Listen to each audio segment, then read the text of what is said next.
the performance was really good. And so we were looking at, 3 times less compute power using that solution. And we're like, that's on a performance level, it looks really good. And when we started investigating it and we started using proof of concept on your product, we were sort of saying, oh, wow, actually the classification of level protocols is really good.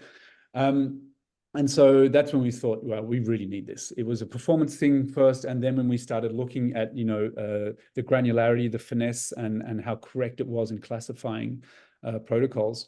And that's essential for us, mainly for our behavioral analytics. So that AI that looks at what you're doing at different days of the week.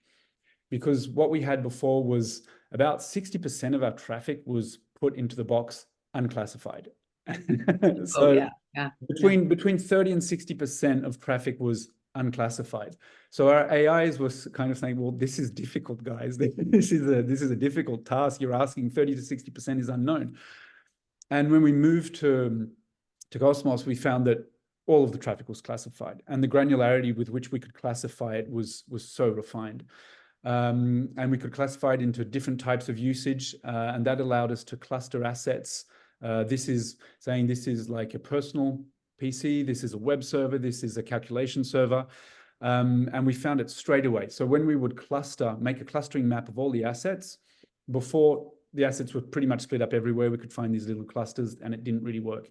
And now they make these beautiful separated out groups, and we can say, this is how these people work, these group of assets work like that. And it really allows us to get a better picture of the behavior of these assets and groups of behaviors within a company.